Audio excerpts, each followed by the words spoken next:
December 17th, 1944, 0800 hours, Bullingen, Belgium. SS Obersturmbannführer Joachim Peiper stood in the town square, watching his men refuel his tanks. American tanks. American fuel. American jerry cans being poured into German panzers at gunpoint while American prisoners of war worked the pumps.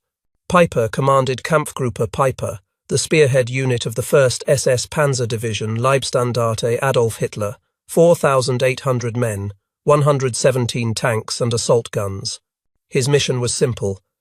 Punch through American lines, race west, reach the Meuse River, take the bridges, split the Allied armies in two. The offensive had begun 30 hours earlier. Hitler called it Operation Watch on the Rhine. The largest German attack in the West since 1940, 3 armies, 250,000 men, 1,400 tanks and assault guns. The goal was Antwerp. Cut off the British and Canadian armies. Force the Americans to Brumminthem and Tickhind. Negotiate. Change the course of the war. But there was a problem. Fuel. The German High Command had allocated 5 million gallons of gasoline for the entire offensive. Basic calculations said the panzers needed twice that to reach Antwerp. The planners knew this. Their solution was simple. Capture American fuel depots. Take what you need. Keep moving. Peiper's divisional intelligence officer had given him a map before the attack. The map showed American supply installations, fuel dumps, ammunition depots, supply points. The intelligence was accurate. The Americans had supplies everywhere. The question was whether the Germans could capture them before the Americans destroyed them. Bullingen was the first test. Peiper's Kampfgruppe had taken the town at 0730 that morning. The Americans had retreated so quickly, they left everything behind. Fuel depot intact, 50,000 gallons. Enough to refuel Peiper's entire spearhead and keep moving west. American prisoners were Engines-Rathing, doing the work. Peiper had ordered it. His own men were exhausted. They had been fighting for 36 hours straight. Let the Americans pump their own fuel into German tanks. It was efficient. It was also humiliating for the prisoners, which Peiper considered a useful psychological weapon. The fuel was flowing. Peiper watched the jerrycans being passed hand to hand. Each can held 5 gallons, 10 cans per tank. Multiply by 100 tanks, 5,000 gallons. It would take hours to refuel everything, hours Peiper did not have. Every minute stopped was a minute the Americans could use to organize their defense. But without fuel, the panzers were useless. Steel boxes on treads. Peiper had learned that lesson on the Eastern Front.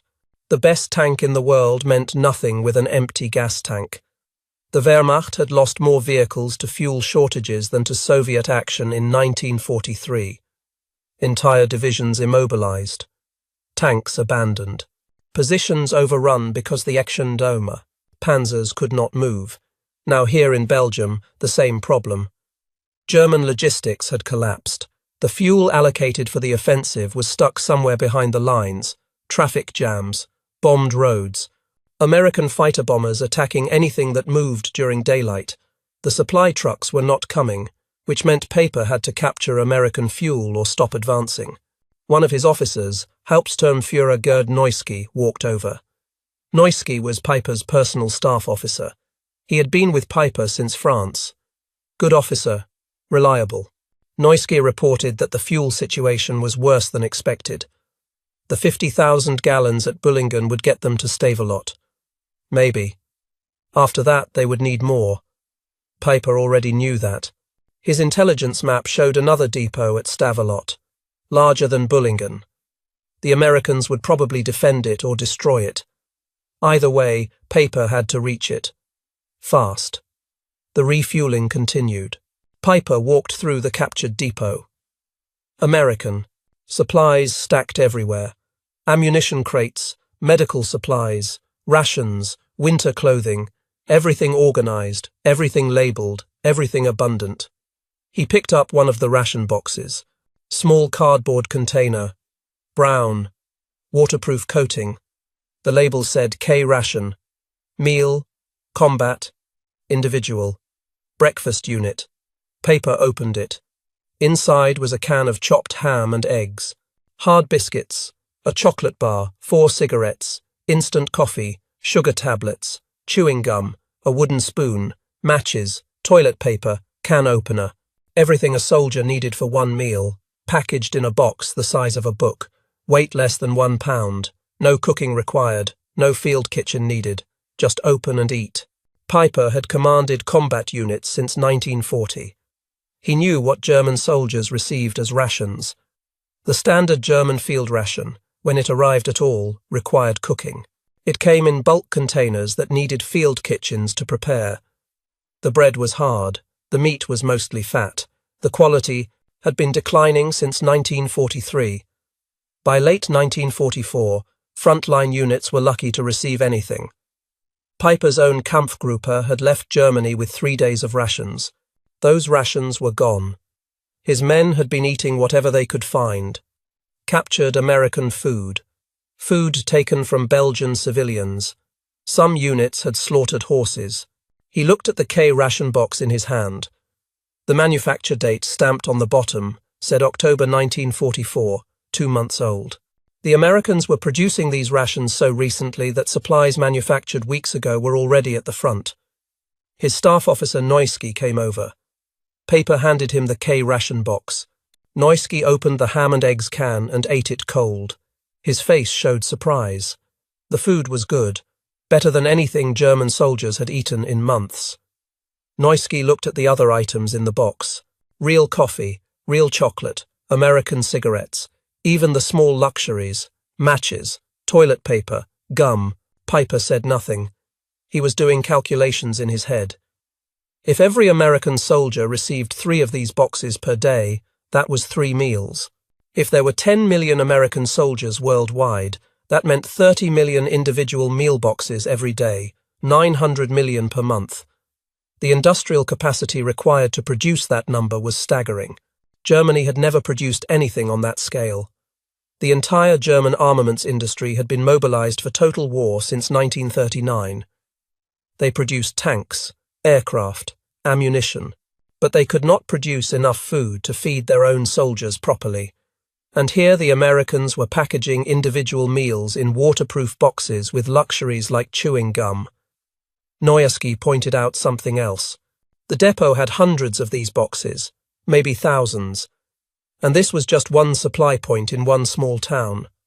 How many depots did the Americans have? How much food? How much of everything? Paper had fought the Soviets in the East. He had seen Soviet logistics, mass production, crude but effective, endless columns of trucks, factories in the Urals beyond German reach. The Soviets could replace losses faster than Germany could inflict them. But Soviet logistics looked primitive compared to this. The Soviets moved supplies in bulk. The Americans packaged everything individually. The Soviets used quantity. The Americans used quantity and quality. Every item Piper examined showed careful engineering, waterproof packaging, compact design, long shelf life. This was not emergency improvisation. This was industrial planning. An SS Sturmbannführer named Werner Poetschky arrived.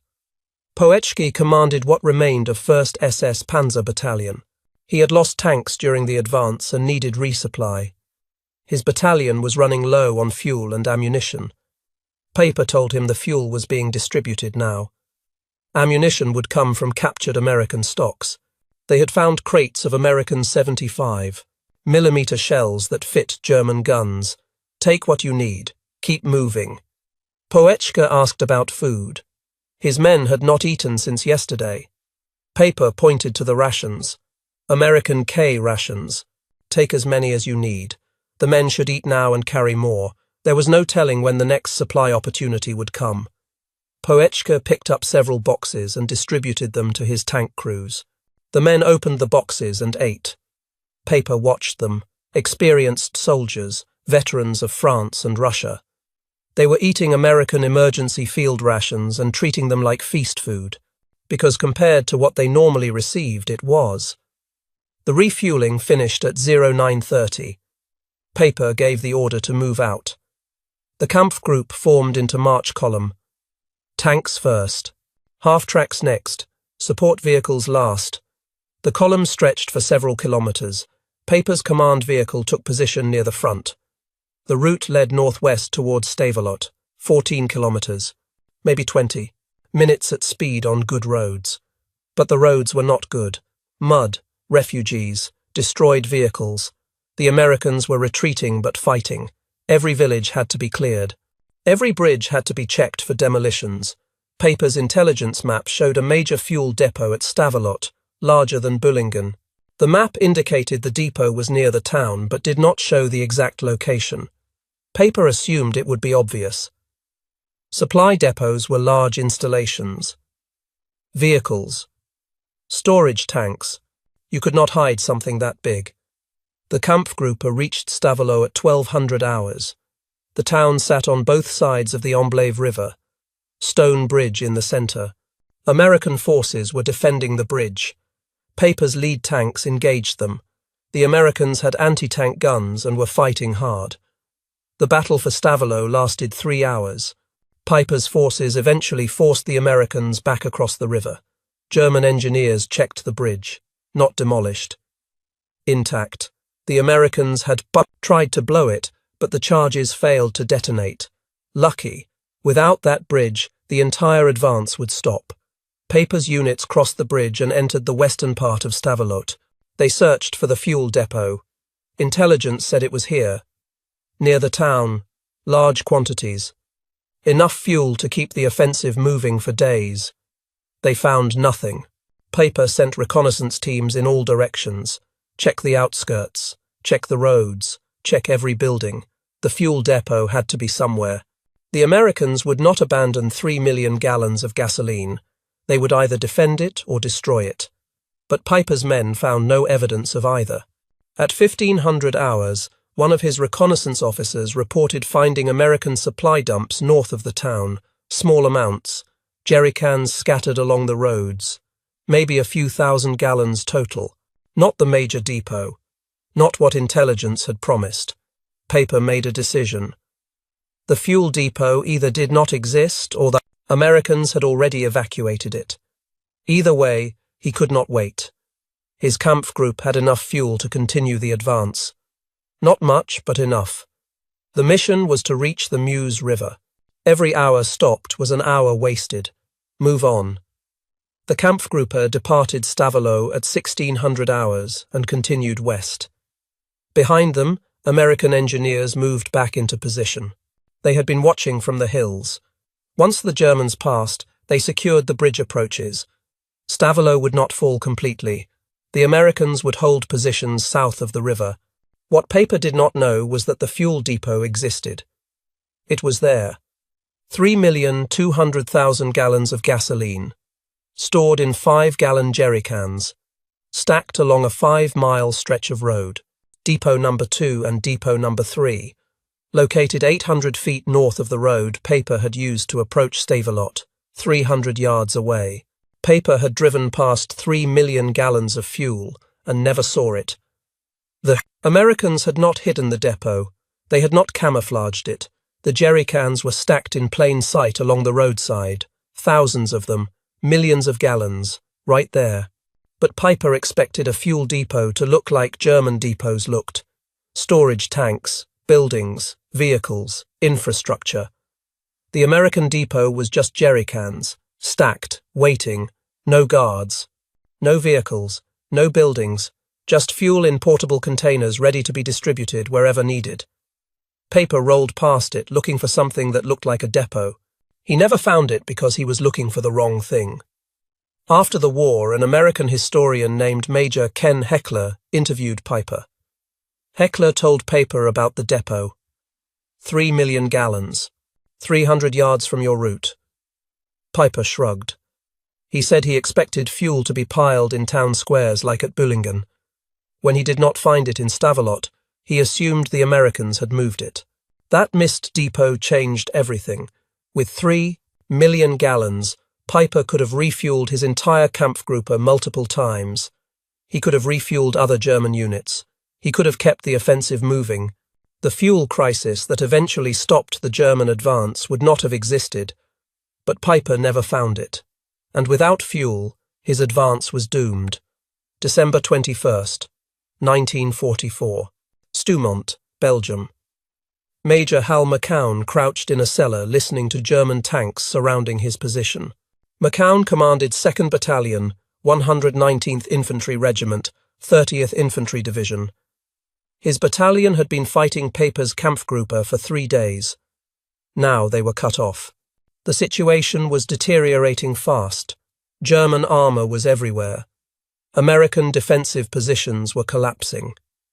McCown's radio operator reported that German forces had broken through to the south. The battalion was surrounded. At 14:30 hours, German infantry stormed McCown's command post. Short firefight. 1. American killed. McCown and several of his staff were captured. The Germans searched them for weapons and intelligence documents. Took their personal items. Watches. Cigarettes. Anything valuable. McCown was taken to a stone house on the edge of Stoumont, Piper's command post. The house was damaged, windows broken, walls pockmarked with bullet holes. Inside, German officers were studying maps and coordinating defensive positions, because by December 21st, Piper's offensive had stopped. His Kampfgruppe was surrounded. No fuel, no ammunition, no supplies, no way forward, no way back. Piper was standing near a map table, tall, thin, 30 years old, aristocratic features, spoke perfect English. He saw McCown and walked over. They were the same rank, 2 battalion commanders, 1 German, 1 American, both professional soldiers. Piper introduced himself, asked McCown's name, unit, position. McCown gave the required information under Geneva Convention. Name, rank, serial, 2 number. Piper did not press for more. He seemed more interested in talking than interrogating. That night, Piper and McCown talked for 7 hours. From 2300 hours until 0500 hours the next morning, they sat in a room with maps and talked about the war. Piper did most of the talking. McCown mostly listened. Piper defended Nazism, explained why Germany was fighting, justified German actions. McCown later said he had met few men who impressed him in so short a time. Piper was intelligent, educated, articulate, completely confident that Germany would win, even surrounded, even out of fuel. Even with his Kampfgruppe disintegrating, Piper believed Germany would win. McCown spent 3 days with Kampfgruppe Piper. He observed everything: German supply conditions, morale, equipment, food, medical care. He made mental notes because he knew this information would be valuable. What McCown saw contradicted what Piper said. Piper claimed Germany was winning, but the evidence showed Germany was losing. German soldiers looked exhausted. They had been fighting for 5 days straight with minimal rest. Many wore parts of American uniforms, knit caps, gloves, sweaters, overshoes, even overcoats. They were wearing enemy clothing because their own logistics system could not provide adequate winter gear. The physical condition of the men was generally good. No starvation, no obvious malnutrition. But they were not eating well. German rations were scarce. Most men were eating captured American food. K-rations. C-rations. 10-in-1 rations. Whatever they had taken from overrun American positions, McCown watched German soldiers open American ration boxes. They examined the contents like children examining presents: chocolate bars, real coffee, cigarettes. The small luxuries that American soldiers took for granted were precious to German troops who had not seen such things in months. One German soldier showed McCown a can of ham from a K-ration. The soldier said it was better than anything the Wehrmacht issued. The German army's canned meat was mostly fat and gristle, required cooking, tasted bad. This American ham was real meat, preserved properly, edible cold.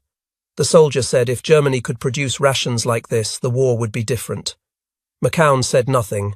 He was a prisoner. Arguing was pointless, but he understood what the soldier meant. If Germany could produce rations like American rations, they would. The fact that they could not meant they lacked the industrial capacity. And if they lacked capacity to produce food, they lacked capacity to produce everything else that sustained modern warfare. German medical supplies were critically short. The aid station at Stoumont had no morphine, no sulfur drugs. Bandages were being reused. Wounded German soldiers screamed during treatment because there was nothing for pain. McCown saw amputations performed with minimal anesthesia, men biting leather straps, held down by comrades.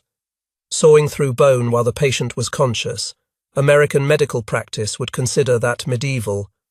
American aid stations had morphine, sulfur drugs, proper bandages, sterile instruments. American wounded received pain relief, antibiotics for infection, professional care. The Germans were improvising with inadequate supplies and doing the best they could, but their best was far below American standards. On December 22nd, the Luftwaffe attempted an aerial resupply of Kampfgruppe paper. 6 planes, flying low, dropping supply canisters by parachute. The drop zone was supposed to be inside German lines. Most canisters missed. They fell outside the perimeter. American forces recovered them. German soldiers watched supply canisters land 200 yards away in American positions, unreachable. The aerial resupply was a complete failure. Paper's forces were now completely isolated, surrounded by American units. No fuel, no ammunition, dwindling. Food, no medical supplies, no way to evacuate wounded. 170 American prisoners, hundreds of German casualties. The situation was unsustainable. On December 23rd, Paper held a conference with his senior officers. McCown was present. He listened as German officers discussed their options. All options were bad. They could not advance. No fuel. They could not defend indefinitely. No ammunition. They could not retreat with vehicles. No fuel. They could attempt to break out on foot. Abandon everything. Tanks, half-tracks, vehicles, wounded who could not walk, American prisoners, everything. Paper made the decision. Break out on foot. Destroy the vehicles. Leave the wounded with American medical supplies. Release the American prisoners. March east through the forest. Try to reach German lines. It was the only option that gave his men any chance of survival. The breakout began at 0200 hours on December 24th. 800 German soldiers, moving through darkness, through snow, through forest, no vehicles, no heavy weapons, just small arms and whatever each man could carry. McCown escaped during the confusion. He made it back to American lines on December 25th. He filed an immediate after-action report. Everything he had seen. German supply conditions, equipment status, morale, food, situation, medical care. The report was detailed and accurate. McCown later testified at the Malmedy trial in June 1946. He appeared as a defense witness. He testified that Paper's men had treated him correctly under Geneva Convention. He described the conditions inside German lines, the supply failures, the desperation, the professionalism of German soldiers fighting with inadequate resources. McCown said one thing clearly. The Germans lost at Stoumont not because of American tactical superiority. They lost because they ran out of supplies. Fuel, ammunition, food, medical supplies, everything. The Wehrmacht was an AT-day, army that could no longer sustain itself in combat. No logistics, no chance of victory.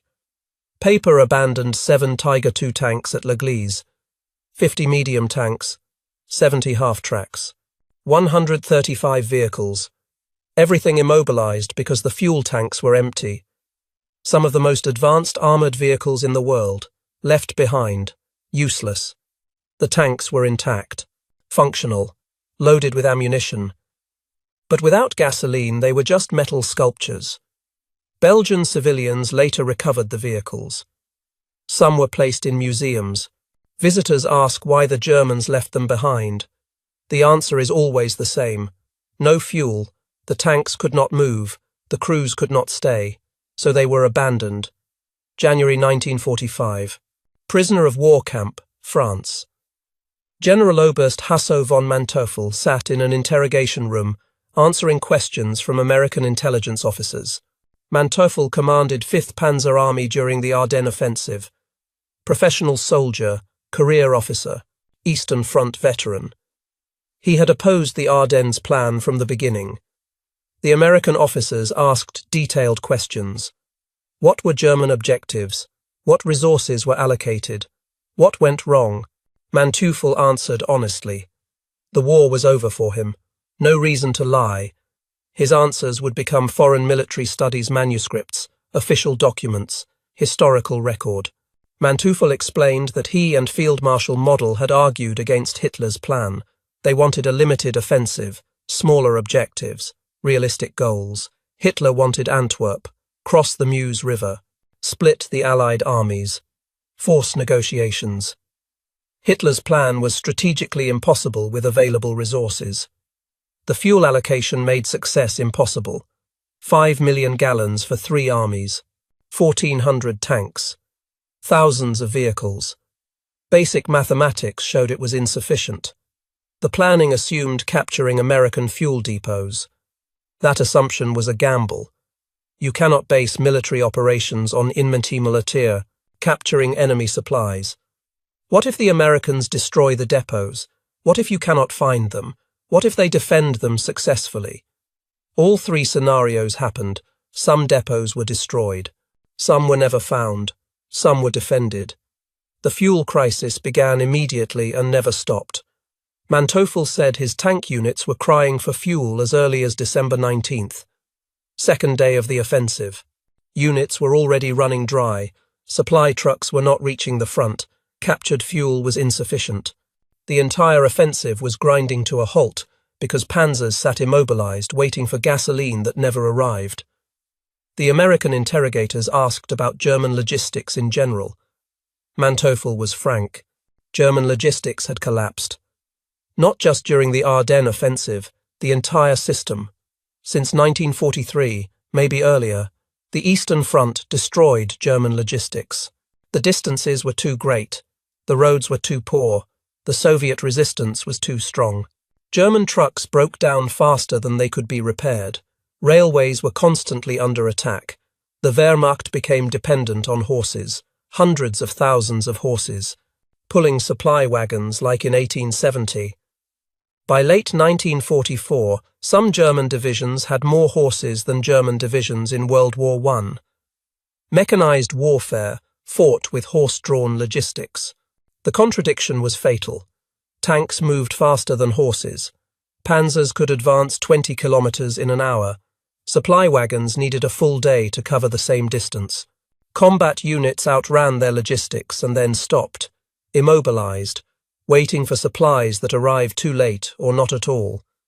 The horse dependence created additional problems. Horses required food. Approximately 20 pounds of fodder per day per animal.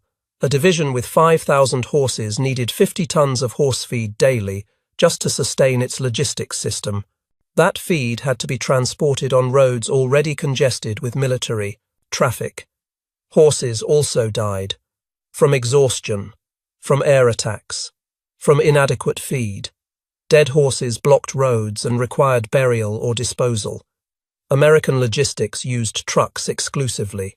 Trucks did not require daily feeding. They sat idle when not needed without consuming resources. They moved faster, carried more, required less maintenance personnel than horse-drawn wagons. The American truck fleet numbered in hundreds of thousands, all standardized designs, all using interchangeable parts, all supported by massive spare parts supply system. Allied strategic bombing made everything worse. Every rail junction was a target. Every bridge was destroyed. Every road was strafed by fighter bombers. German logistics units could only move at night. Daylight movement meant certain death from the air. American P-47s and P-51s attacked anything that moved. Supply columns were burned. Fuel trucks were destroyed. Food convoys were shot up. German production could not replace. Losses. Factories were bombed. Raw materials were scarce. Skilled workers were conscripted into combat units. The industrial base was crumbling. What the factories did produce often could not reach the front because transportation networks were destroyed. Manteuffel contrasted this with American logistics. The Americans had secure supply lines. Factories in America were safe from bombing, 3,000 miles from the fighting. Producing war materials at rates Germany could never match. Ships crossed the Atlantic constantly, delivering supplies. The port of Antwerp alone handled more tonnage per month than all German ports combined. American supply depots were everywhere. Fuel, ammunition, food, spare parts, everything. Organized. Abundant, redundant. Multiple depots meant losing one did not matter. Standardized containers meant soldiers could handle supplies without special training.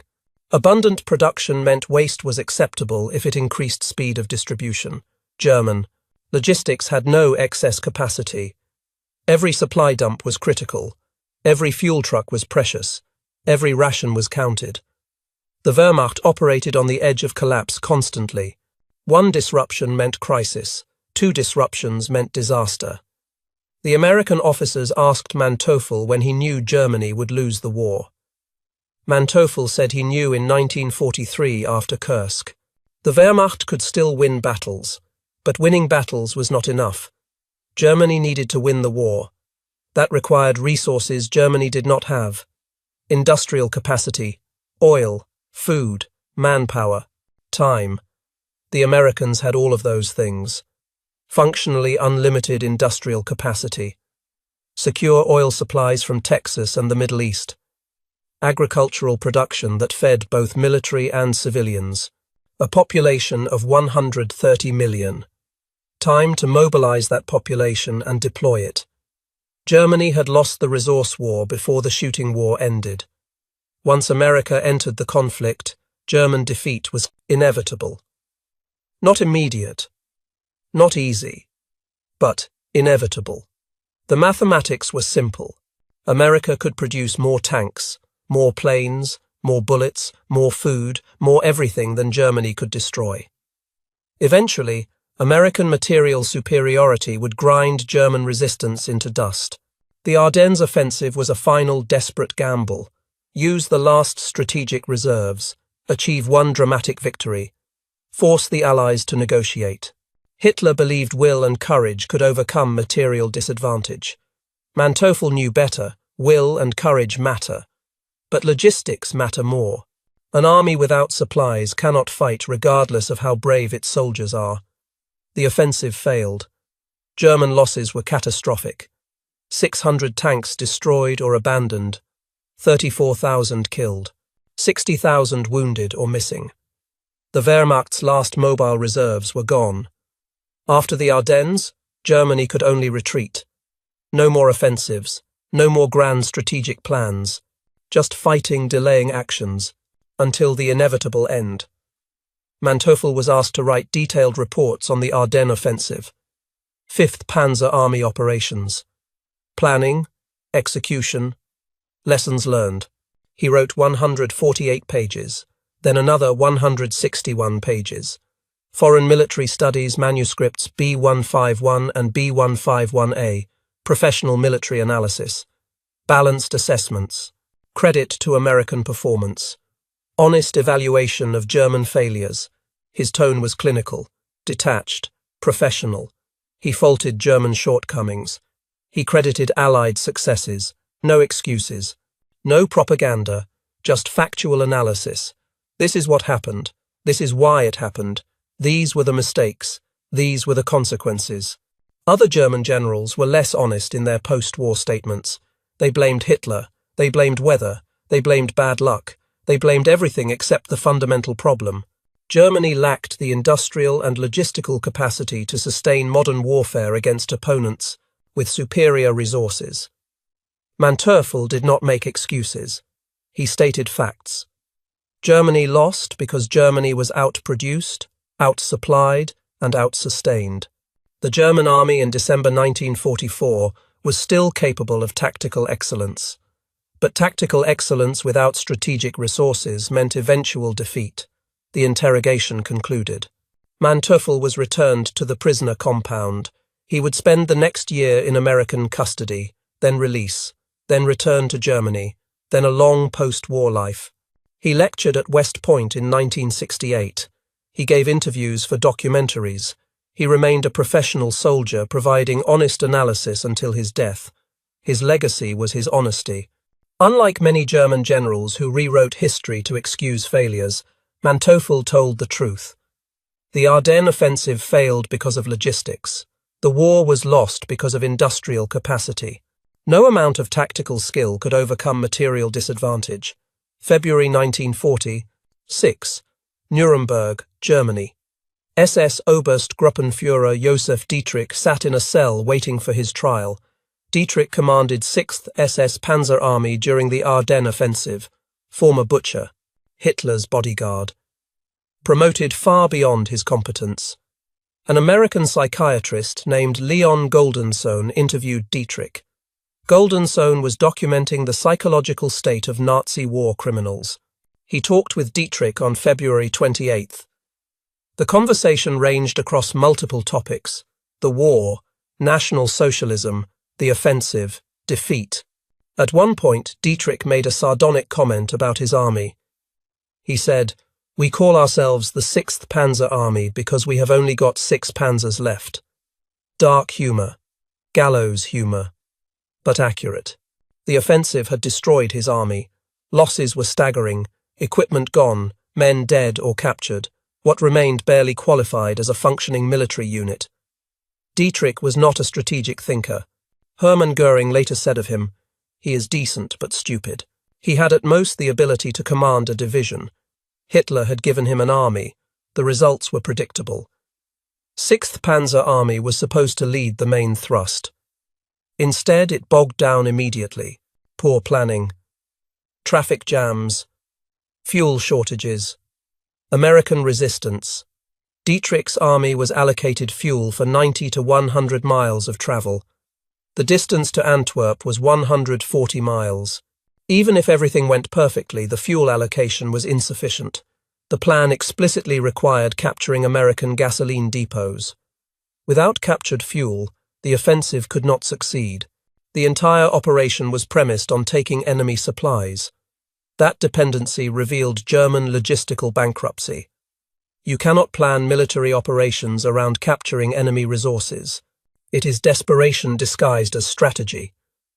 Professional officers like Manteuffel understood this. Political appointees like Dietrich did not. Goldensohn asked Dietrich about the offensive's failure. Dietrich blamed everything except logistics. He blamed American air power. He blamed weather. He blamed terrain. He blamed Hitler for unrealistic objectives, all valid criticisms. But he never mentioned that his army ran out of fuel because German logistics could not sustain the attack. After the war, analysis by both American and German military historians reached the same conclusion. The Ardennes offensive failed primarily due to logistics. Fuel shortages stopped the advance. Ammunition shortages. Limited artillery support. Food shortages degraded soldier effectiveness. Medical supply shortages meant wounded, died who could have been saved. German tactical performance was often excellent. Individual units fought well. Officers made good decisions with available resources. Soldiers showed courage and skill. But tactics cannot overcome logistics failures. An army without fuel cannot advance. An army without ammunition cannot attack. An army without food cannot sustain operations. The Americans won. The Battle of the Bulge, not primarily through superior tactics, but through superior logistics. They moved reinforcements faster than Germans advanced. They supplied defensive positions adequately. They replaced losses from reserves. They sustained operations through winter conditions that degraded German capabilities. American logistics in December 1944 was a mature system. 5 years of development. Massive infrastructure. Dedicated logistics units. Specialized vehicles. Standardized procedures. Supply depots positioned strategically across Europe. Transportation networks that moved supplies from American factories to frontline foxholes in weeks. April 1945. American Interrogation Center, Germany. Joachim Peiper sat across from American interrogators, answering questions about Kampfgruppe Peiper's operations. The war was ending. Germany was collapsing. Peiper would soon face war crimes charges for the Malmedy massacre. But for now, the Americans wanted information about tactical operations. Peiper described the offensive in detail. Planning, execution, problems encountered, decisions made. He was cooperative, professional. He answered questions accurately. No defiance, no evasion. Just factual responses from a soldier to other soldiers. The Americans asked about fuel. When did you run out? Where did you refuel? What depots did you capture? Peiper explained the fuel crisis. Bullingen provided 50,000 gallons, enough to reach Stavelot. But at Stavelot, he found no major depot. Small amounts scattered along roads, not enough. He continued west with minimal fuel, reached Stoumont, ran completely dry. An American officer asked if Peiper knew about the depot at Stavelot. 3 million gallons, 800 feet from your route. Peiper said he did not know. The interrogator showed him a map, pointed to the depot location, explained that thousands of jerrycans were stacked along that road, right there. Peiper passed within 300 yards. Peiper looked at the map for a long moment, then he shrugged, smiled slightly, said in English, "I am sorry." The interrogator asked why he missed it. Peiper explained he expected fuel to be concentrated in the town, piled in the square like at Bullingen. When he did not find it, he assumed the Americans had evacuated it. He never thought to look for jerrycans stacked along a roadside. The interrogator made notes. Peiper continued describing subsequent operations. The advance to Stoumont, the encirclement, the decision to break out on foot, the abandonment of all vehicles, the retreat through the forest back to German lines. Peiper never expressed regret about the missed depot. No emotion, no frustration. Just a tactical error explained in professional terms. He missed an opportunity. That happens in war. Move on. But that missed opportunity changed the battle. With 3 million gallons, Kampfgruppe Peiper could have refueled multiple times, could have continued, advancing, could have reached the Meuse River, could have achieved the breakthrough that was the offensive's objective. Or maybe not. Even with unlimited fuel, Peiper still faced American resistance. American air power once the weather cleared, American reinforcements moving faster than he could advance. Logistics was critical, but not everything. Fuel alone would not have won the battle, but it would have changed the outcome. The Germans would have advanced further, caused more casualties, captured more territory. The battle would have lasted longer. The strategic situation would have been different, all because Peiper drove past 3 million gallons of gasoline and never saw it. The depot was there. Visible, accessible, undefended. He passed within 300 yards, and missed it completely because he was looking for something that looked like a German depot. Organized infrastructure, buildings, guards. The American depot was just fuel, stacked, ready, waiting. No, infrastructure needed. That was American logistics. Simple, efficient, abundant. No wasted effort on structures that did not contribute to the mission. Just put the supplies where they are needed. Soldiers will figure out how to use them. German logistics was more complicated. Formal structures, designated supply points, official procedures. The system worked when everything functioned correctly, but it was fragile. Disrupt any part and the whole system failed. American logistics was resilient, redundant, flexible. Multiple depots meant losing one did not matter. Standardized containers meant soldiers could handle supplies without special training. Abundant production meant waste was acceptable if it increased speed of distribution. These were fundamental differences in approach. German logistics emphasized control and efficiency. American logistics emphasized abundance and speed. In a long war, the American approach won. The interrogation ended. Peiper was taken back to confinement. He would face trial, conviction, prison sentence, eventually release, long post-war life. Death in France in 1976, under mysterious circumstances. His military career was documented thoroughly, his tactical decisions analysed, his failures and successes recorded. The missed fuel depot at Stavelot remained his most consequential tactical error. Not a moral failing, not a war crime, just a mistake. He looked in the wrong place, assumed the wrong thing, missed an opportunity that could have changed the battle. That error symbolized the larger German failure. The Wehrmacht was looking for something that did not exist. They expected American logistics to work like German logistics. Concentrated depots, formal structures, predictable patterns. But American logistics was different, distributed, flexible, abundant. The K-ration symbolized that system, not the reason America won, but a representation of why America won.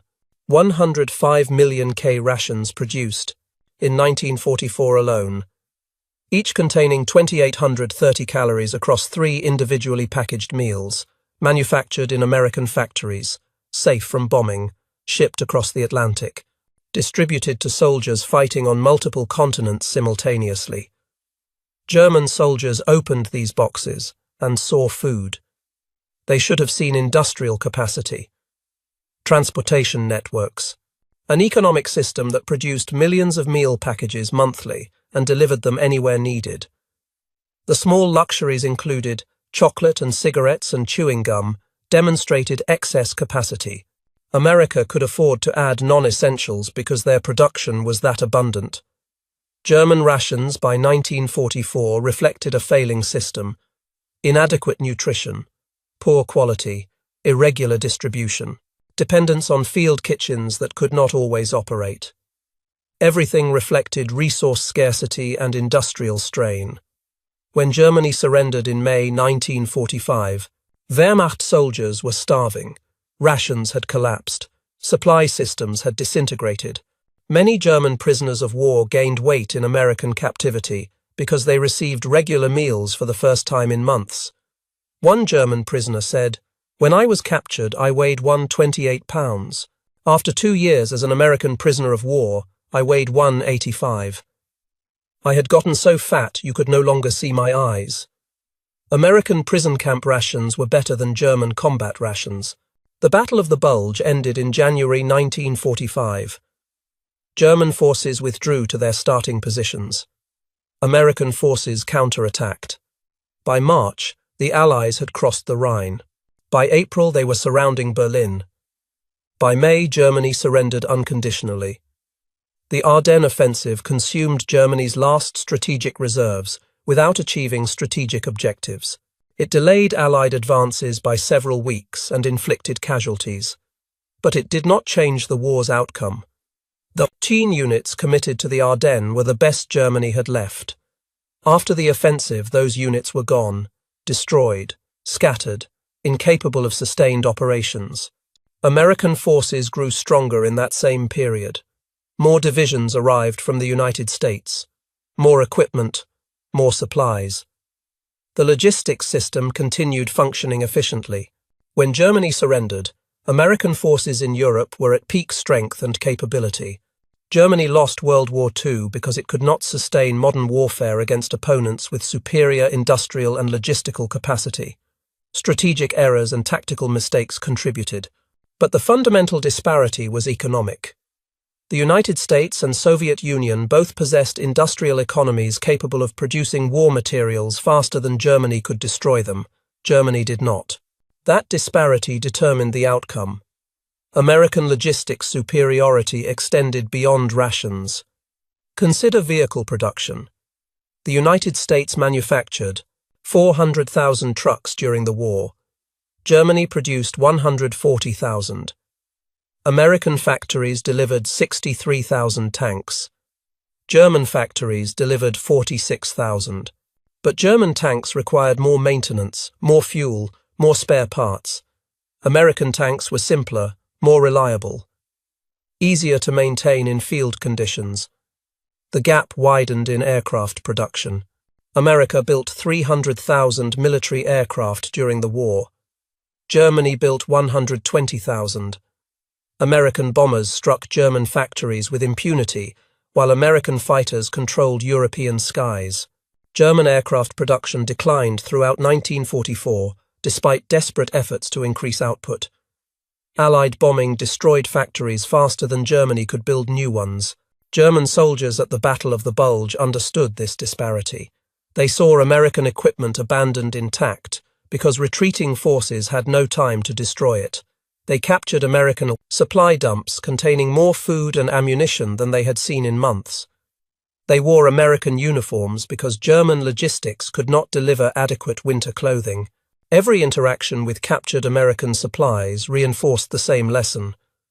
The enemy had everything. Germany had nothing. That knowledge affected German combat effectiveness. Soldiers who know their side is losing fight differently than soldiers who believe victory is possible. German soldiers in December 1944 fought bravely. But bravery has limits when you are cold and hungry, and know that even if you win today's battle, tomorrow will bring more American soldiers with more American supplies. American soldiers had opposite expectations. They knew their logistics system worked. They knew if they were surrounded, supplies would be airdropped. They knew if their unit took casualties, replacements would arrive. They knew wounded would receive proper medical care. That confidence enabled sustained resistance even in desperate situations. The Battle of the Bulge demonstrated this repeatedly. American units surrounded at Bastogne received airdrops. American forces pushed back at St. Vith received reinforcements. American casualties were evacuated to hospitals with adequate medical supplies. The logistics system functioned under pressure. German logistics collapsed under the same pressure. By January 1945, the logistics differential had become absolute. German units abandoned vehicles for lack of fuel.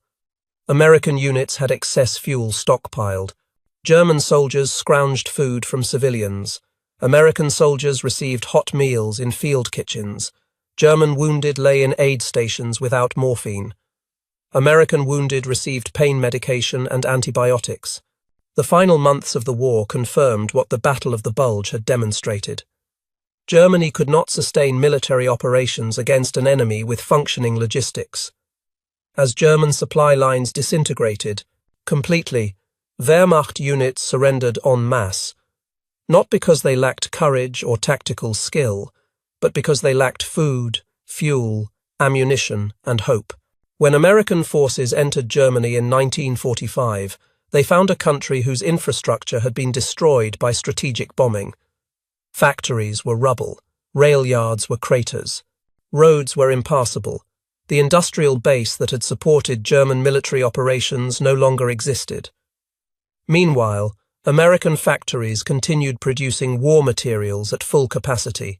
The economic war had been decided long before the shooting stopped. The K-ration encapsulated this reality in a form German soldiers could hold in their hands, a waterproof cardboard box containing 3 individually packaged meals with luxuries like chocolate and cigarettes, the manufacture date showing recent production, the sheer abundance visible in every captured American supply depot. This was not just food, this was proof of industrial capacity that Germany never possessed and by 1944 could never acquire. Logistics won the war, tactics mattered, strategy mattered, leadership mattered, but logistics provided the foundation enabling everything else. An army without adequate supplies cannot execute tactics regardless of how skilled its soldiers are, cannot implement strategy regardless of how brilliant its generals are, cannot sustain combat operations regardless of how motivated its troops are. Germany lost World War II because it could not sustain modern warfare against opponents with superior industrial and logistical capacity. The United States produced more of everything, delivered it faster, and sustained operations longer. The economic disparity made military outcome inevitable. The K-ration did not cause American victory, but examining one in December 1944, German soldiers held evidence of why they were losing,